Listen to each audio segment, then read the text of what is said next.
నాలో నగల శివుడు నీలో నగల శివుడు నాటకాలాడగలడు తెరదించి మూట కట్టేయగలడు. That is the reason. So ప్రతి భక్తుడు తల్లి నా తల్లే.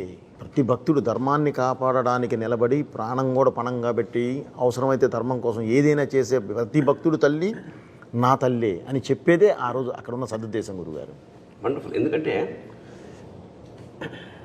నువ్వు పూజిస్తున్నప్పుడు నువ్వు దాసుడివి. నిజానికి నువ్వు మమేకం అయిపోయినప్పుడు వాడు నీకు దాసుడు. శివుడు నీకు దేవుడు నీకు దాసుడు అయిపోతాడు. ఇప్పుడు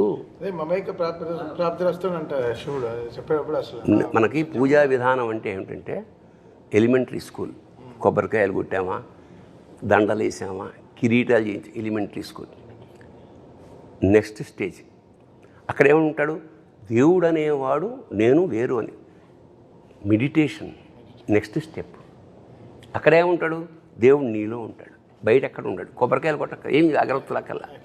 తర్వాత థర్డ్ స్టేజ్ ఇది బికమింగ్ శివ, బికమింగ్ గాడ్ అనేది ఈ సినిమాలో ఆ ట్రాన్స్ఫర్మేషన్.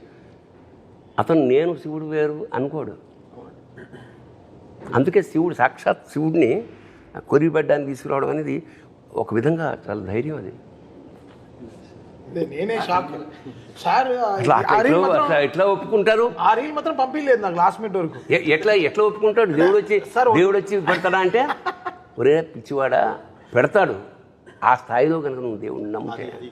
అది 8వ రీల్ మాత్రం ఆపారు. 8వ రీల్ ఏంటి సార్ అంటే సార్ సపరేట్గా మన ఇద్దరు కూర్చోవాలి మీకు చెప్తానని 9th రీల్ వచ్చేసింది. 8th రీల్ మాత్రం ఆపారు. బట్ చూసినప్పుడు అలా ఒక వేరే మూమెంట్.